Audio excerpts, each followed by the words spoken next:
right, welcome folks. Mil-Spec Opsmaker here. Hey, listen, it's going to be your Friday live SITREP. It's 11 a.m. Central Time coming to you from the great state of Texas, and it is 7/22/22.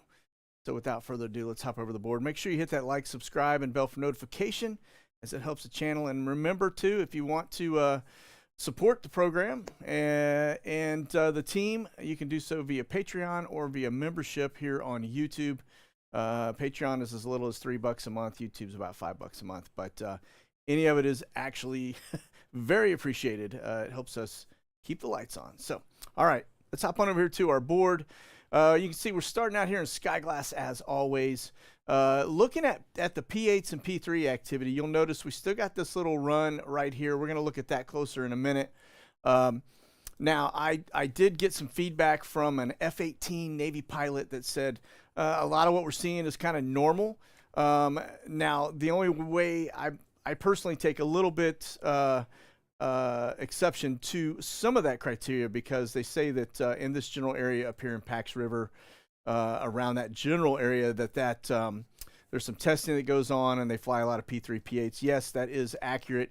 However, there are some other dynamics to this when I look at it that makes me think this is an exception to the rule, because we see the nuke sniffer in the area, we see the Q4 drone in the area, all doing the same stuff all around the same time. And so that would indicate they're definitely looking for something different, because you never see that nuke sniffer get engaged. That's Department of Energy, and to see them roll over that exact same area looking for stuff tells you that they are definitely looking for something. Okay, so let's back this up just a tad. We're going to take a look at the watch list first, as always.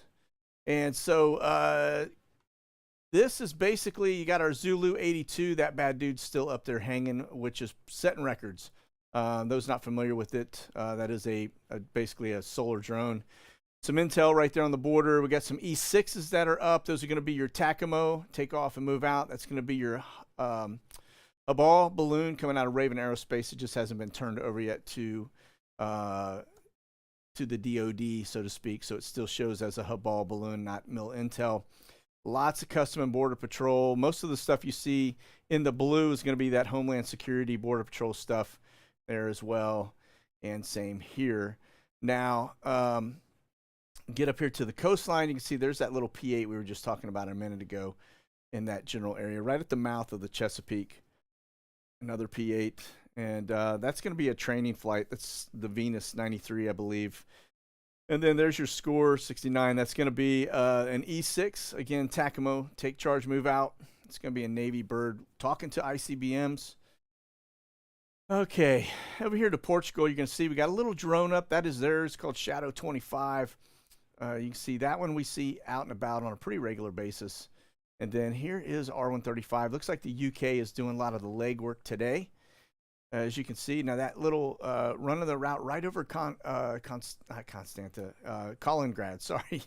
And then that Yank 03 is actually one of those little BE-20 peacock birds, we call it. The Army intelligence, got everything hanging off of it, running routes. And of course the B-703 is out there mapping the battlefield right there on the border of Belarus and Poland. Okay. All right, over to the heavy lifts. A little light here in the U.S. You'll see we've got some activity coming out of that West Texas side. That's probably over there near Abilene. And then we've got one there on the border there in Arizona. A couple coming from the West Coast headed eastbound, kind of against the grain. Stuff launching out of Tampa. And then, as always, that little flurry of activity along the East Coast.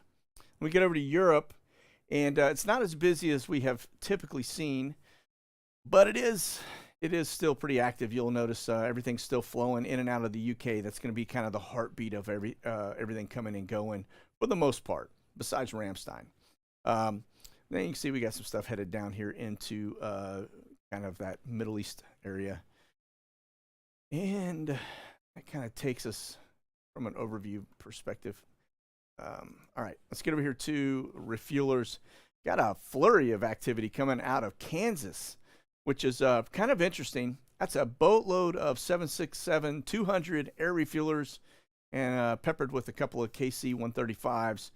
And then we get up here again over Wisconsin to the east of Madison.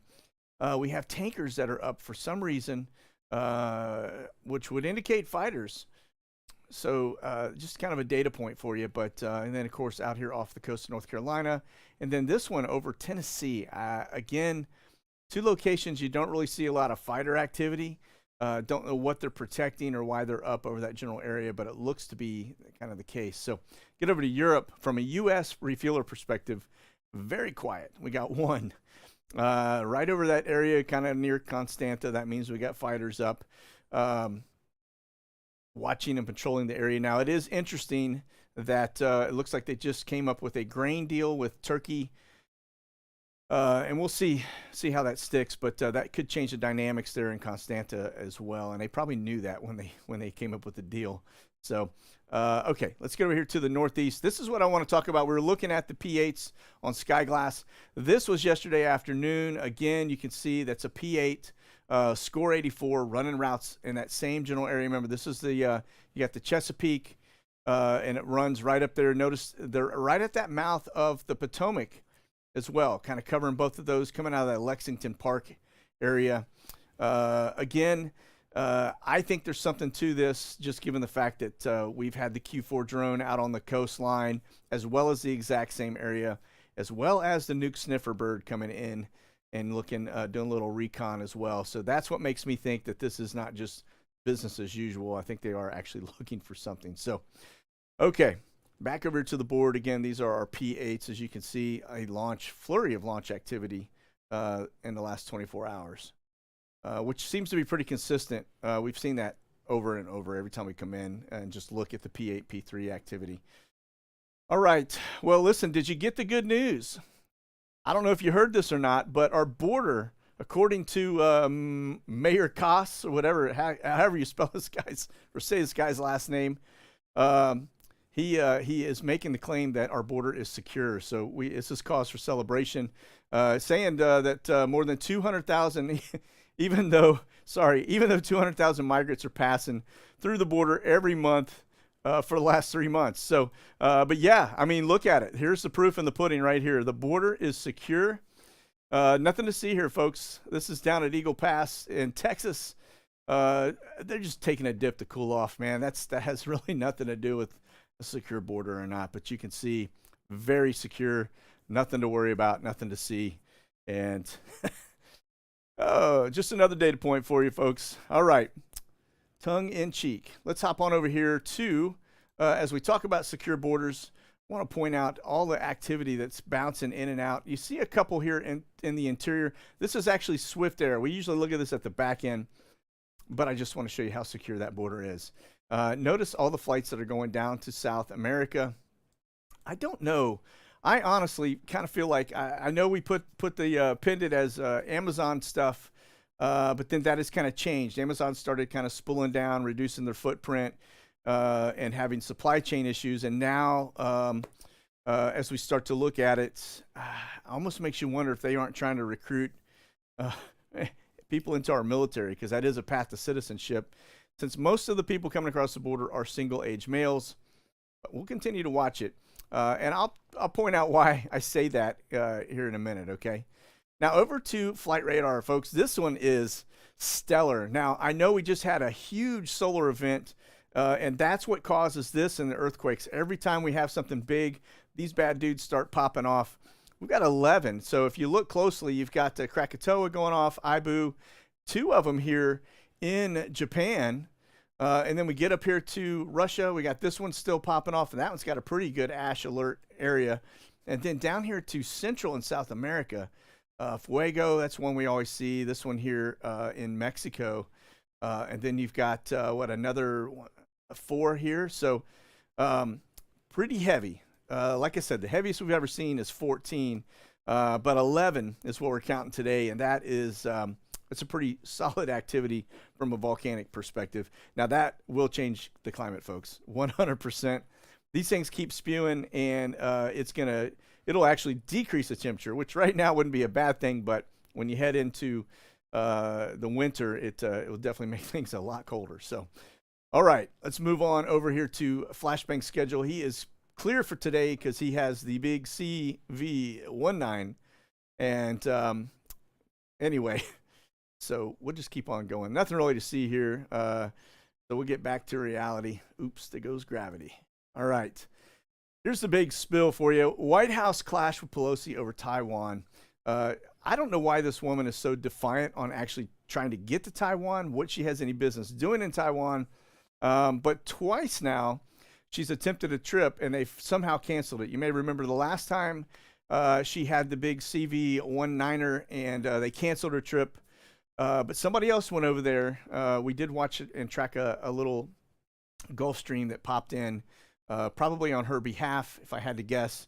But she is pretty adamant about trying to get over there. She must have something going on, needs to collect a check in person or something. But yeah, this is even Flashbang is saying don't do it because obviously he's a coward and he's on payroll with China. So, but we'll continue to watch it because China's pretty hot over this. They're saying this is going to be an act of war if she shows up, and that they'll be taking action if that happens. So, all right, now we were talking about the border stuff. We're talking about all the people coming across, and I said something doesn't seem right with the flights. That is a lot of flights going back, and I just don't see them deporting people. Not with this current administration. We already know the issues. We already tracked the flights up into the interior of our country, and oh, by the way, you got mayors from big cities like New York and other places that are complaining now because the homeless population mixed in with the immigrants coming in is basically just deteriorating and spending all of their local money. So, yeah, they're butthurt level bravo, as we like to say. But check this out. Army is now cutting the pay for 60,000 of the folks that decided they didn't want to get the VOOP, okay? For guardsmen and reservists. This is an important data point because this was July 12th, so it's just a week and a half, 2 weeks ago. But it's an important data point because you may remember in the last SITREP or the one before that, we were talking about how they were basically saying that they hit 96% of their goal for recruitment, and it was because they attribute it to basically paying people $45,000 to jump in and extend a 2-year extension, I think it was, as well as if they deployed within 45 days. But then all of a sudden we hear it on the other side saying, hey, we're nowhere near hitting our goal. We're in big trouble. So I don't really know which ones to believe. I tend to believe this one just because it is, CBN, so which is a Christian broadcast network. Now, let's get over here. This is the other piece. So you hear him talking about cutting people, 60,000 to be exact. And now they're saying here that they are set to cut force size by 20,000 amid unprecedented challenges in recruitment. So now they're saying, we can't get enough people. This right here we need to watch because as we are on a war footing, as things continue to progress, if they don't start hitting their numbers and getting the people they need in or the bodies that they need, you're going to see the draft come back 100% because they won't have enough people to fight this war. There's no doubt about it. Our military is pretty lean, especially when you consider it against World War II numbers, which were significantly higher. So the only way to get that is to reinstate a draft, which we really pray that doesn't happen, but I think it is eventually. Now, we were talking about eyes on China, watching them, what's going on over there. This is a pretty interesting data point for you. China is deploying battle tanks to prevent people from withdrawing money from banks during this crisis. Yeah, they actually, they're showing, I've seen actual pictures of people getting gunned down over there. So they take it pretty seriously. But they basically, what happened was China, the government, went in and froze everybody's savings accounts, took that money out, and basically said it's going to the country. And so very interesting, to say the least. Will we see more of that around the world? Maybe. Especially if we start having a bank run. But that is not surprising given the fact that they shut down for so long. I would imagine they were already on the bubble because of the real estate company Evergrande, I think it was, or something along those lines, that had just defaulted. It was the largest real estate company in the world. It was China owned, but based out of the Caymans, I think. but they defaulted on their loan, and they said that in and of itself was enough to put them into a spiral, and then they went into shutdown. Almost makes you think that the shutdown was really for us and our benefit or not benefit, basically, because when they shut down the flow of things coming to the U.S., it basically put our economy into a spiral. As you see, we are on the brink of a recession. The housing market is starting to slow, and we've got kind of an economic crisis looming in the not too distant future, as well as all the supply chain shortages. So, okay. Now let's look at speaking of China, let's take a gander here what's going on outside of Shanghai.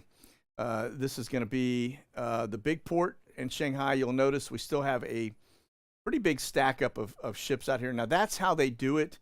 This isn't unusual to see things parked out here, but it is a pretty high volume. And then if you go south to the other port that's south of that, you can see the same thing here. Lots and lots of boats still parked out there, ships, sorry. But this is the one that gets me. Taken out of service, like pulled way out off the coast.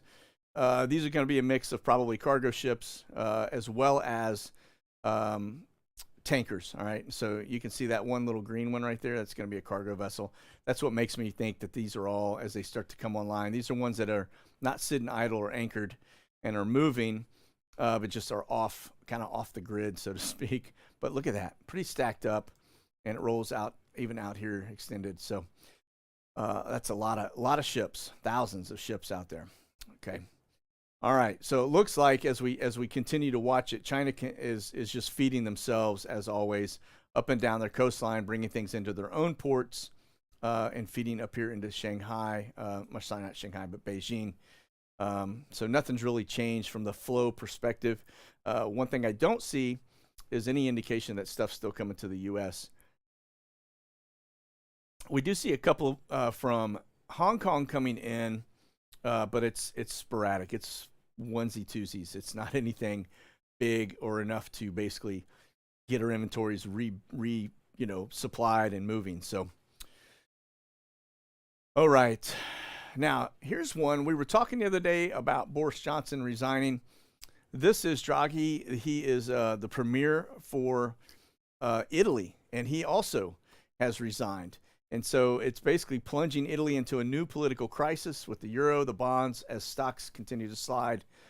I don't know what's going on in Europe, but we got quite a few political leaders that are either resigning or getting asked to step down, like Sri Lanka, right, where they basically forced him out.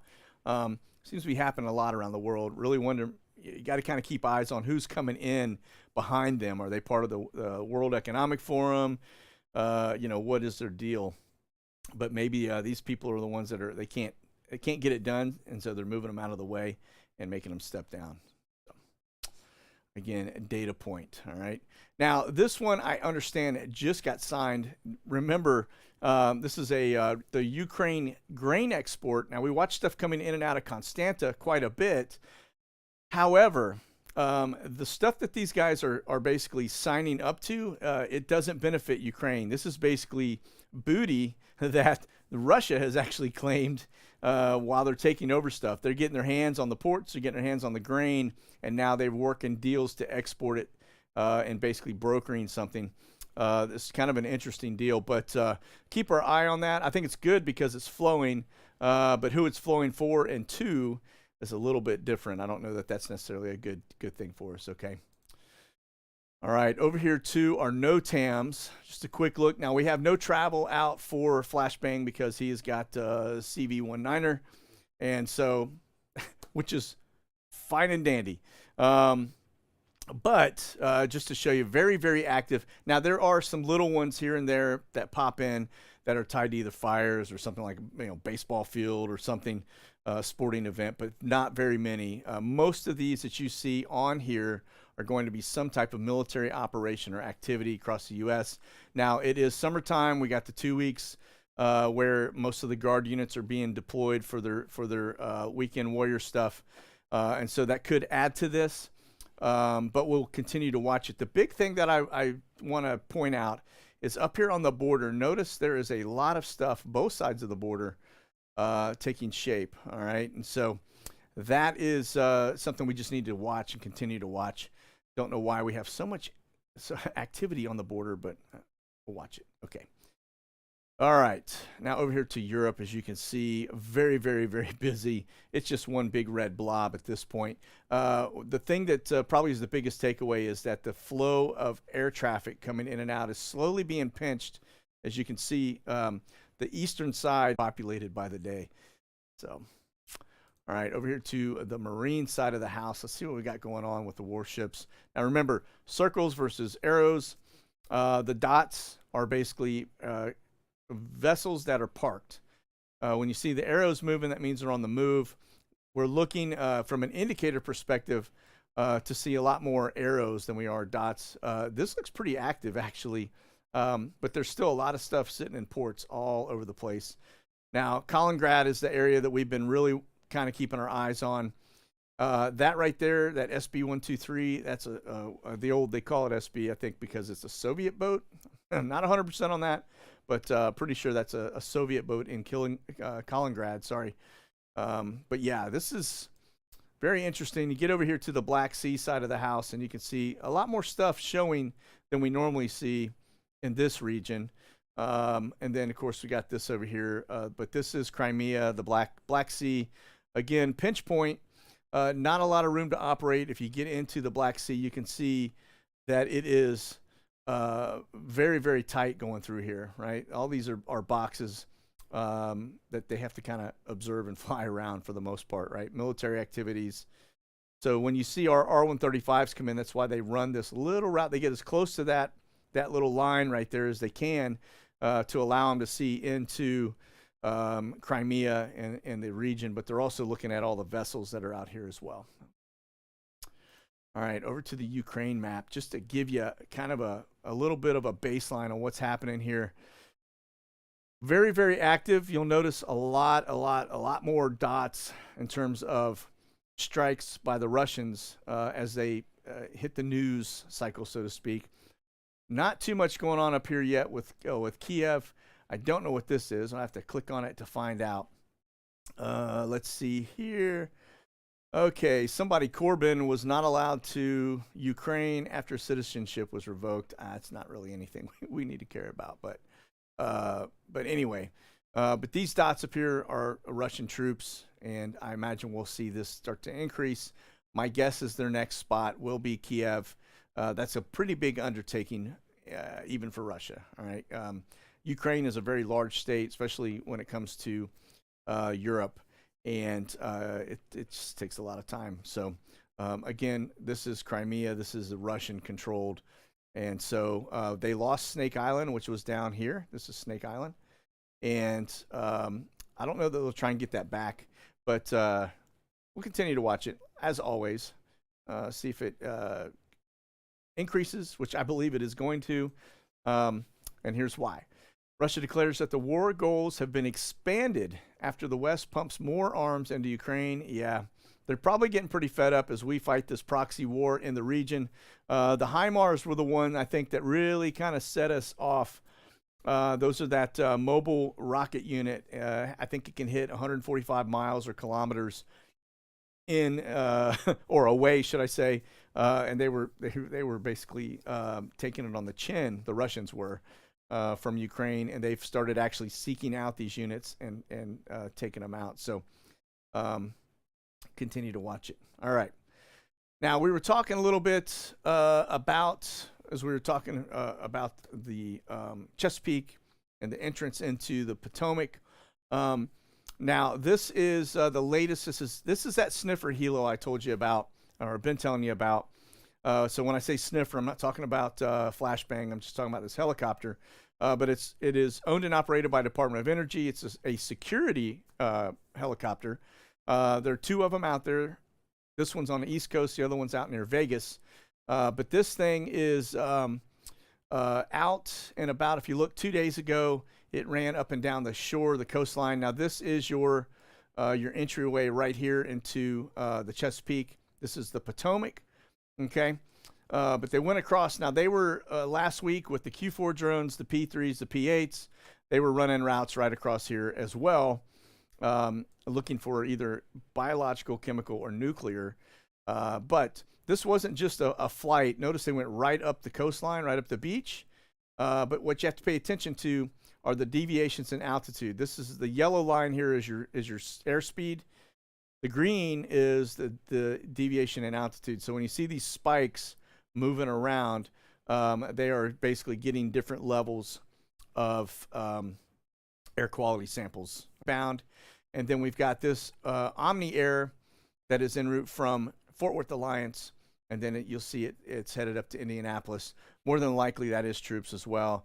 And so we see some folks getting deployed just before we go into the weekend. We'll watch it over the weekend. If you look at the aggregate over the last 2 weeks, it's been, in terms of arrivals and departures, you can see been a lot more active. It is every one of these, when you see these tail numbers called out, or these aircraft types called out, that is because those are commercial charter aircraft, right? They're not military. Military ones, they don't really tell you what is flying in and out. They just give you a call sign for the most part. But these, as you can see over the last couple of weeks, very, very active, and we will see that continue on because got a lot of folks headed that way, all right? Going to be Ramstein. You can see we've got some camber flights coming in from England. That's a 747-400. More than likely, that was a probably Coletta Air coming in. And nothing really going out. We got a couple Reach aircraft, but it's pretty slow in Ramstein for today. All right. And over here to the camber flights. These are U.S. Transportation Command, which are camber flights, and these are troop movers. All right. That's why you never see the destination. And I talked in generalities about the destination. I may say it's headed into this spot, but we don't know, troop numbers, what kind of troops, anything like that. I kind of keep it at a little high level. Not that I would know anyway, but I'm just saying I do kind of respect it from that aspect of it. I don't want to be, tipping our hat too much, right?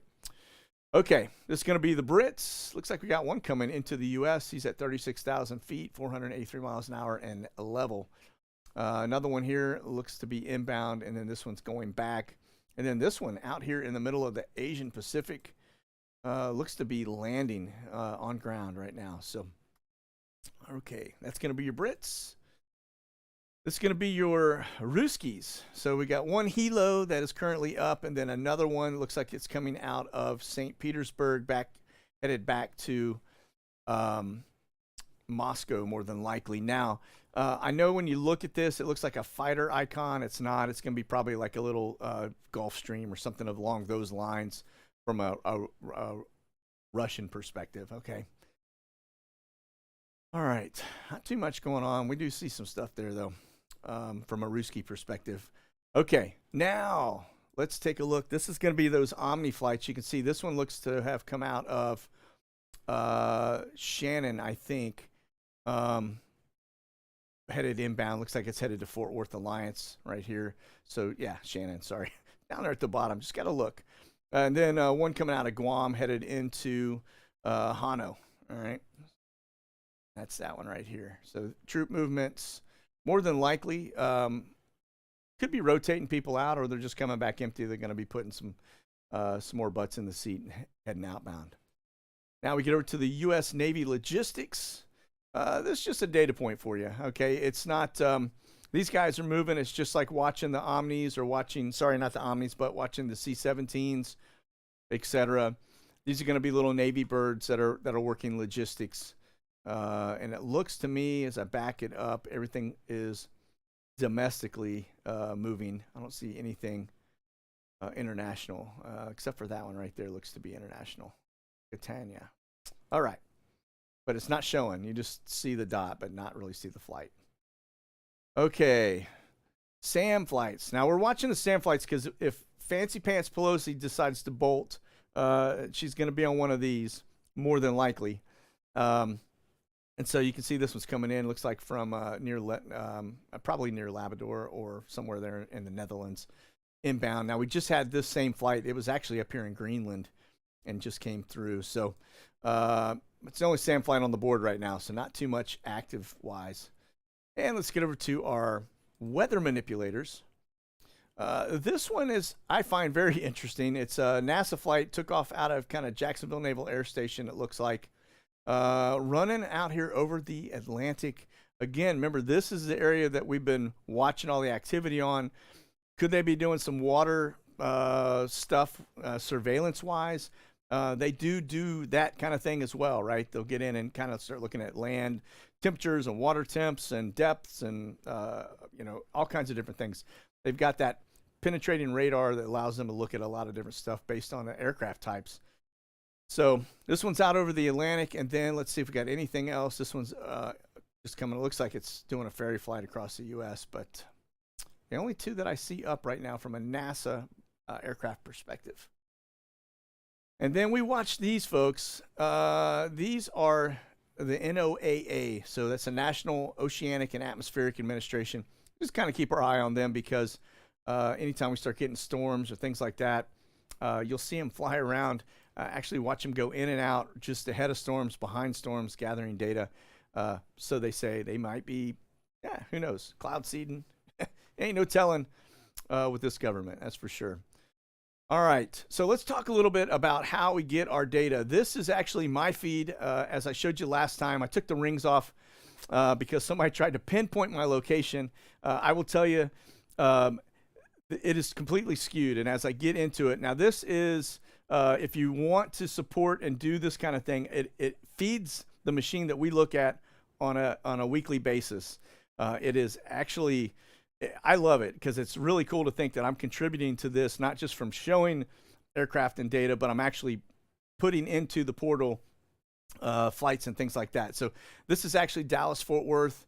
You can see all the flights coming in. Right now we're tracking about 80 in the area, a little low, but you can see we got some weather, what they call dry thunder. It's where the storms, they're there, but the rain never hits the ground. I guess that's a new one for me, but I've been experiencing that lately here in the region as I watch storms come through, and I'm like, man, these are 40, 50,000 foot level, supercells, and nothing hits the ground. It never makes it. It's crazy.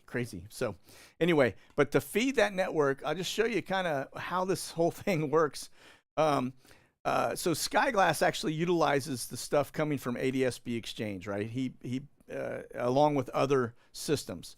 But these are feeders just like me all around the United States. You can see the aircraft that they're hitting and tracking as you just kind of mouse over it. But there are thousands as you look. I'm going to back up. You can see the U.S. has got pretty good coverage.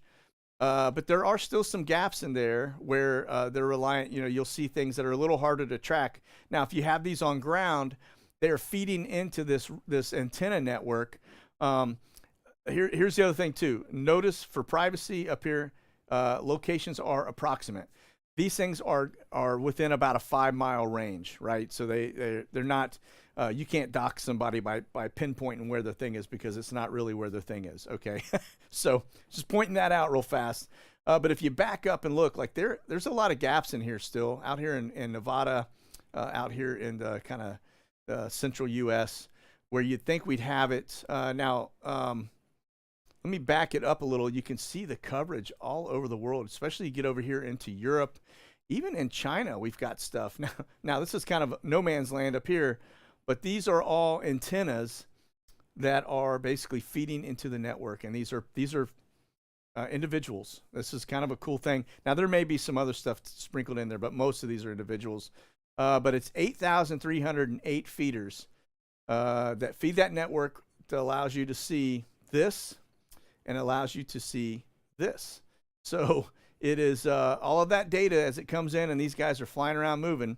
It's bouncing off of people's satellites, and that's why the beauty with Skyglass is the fact that because he uses these feeders to feed his network, he's outside of the standard stuff that is out there pushed by the FAA.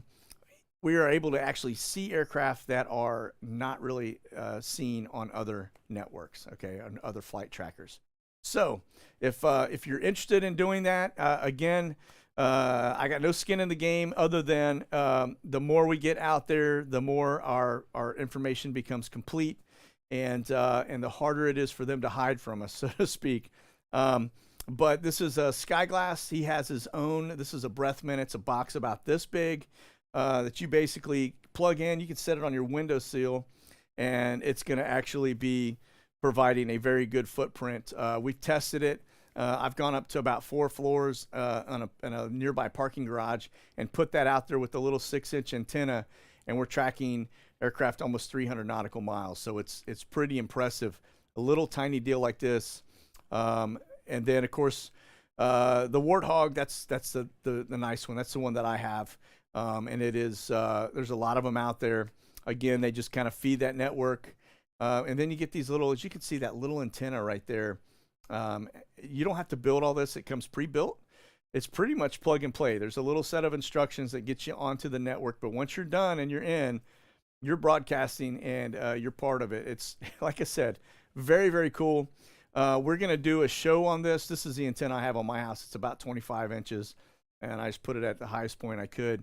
But we're going to do a show on this downstream just to show how simple it is to install. Now, if you're putting big antennas on your house, not so simple unless you got a big ladder. But you don't have to have that. You can actually just put something in your window, and it actually is going to grab aircraft, anything flying around your area. It won't be as strong as these, but it'll be pretty strong. So anyway, I just want to point that out just because a lot of folks don't realize that this is the stuff that actually feeds us the data. And these are individuals. Again, like I said, if I mouse over this stuff, it could be 5 miles in any direction. It's not over the exact site and location. It's just a general dot, and they're intentionally skewed. Keep people from, losing privacy. So, all right. Well, listen, that is going to do it for today. I hope you guys have a safe and blessed weekend.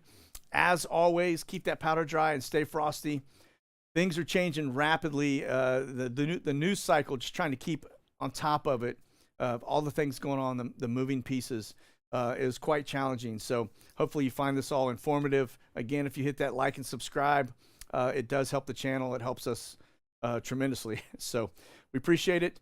For those that actually gave in the super chat, I thank you very much. Could not do it without you. And again, just thank you. I'm very blessed by it. So that's it. You guys be safe out there. God bless. Monkey out.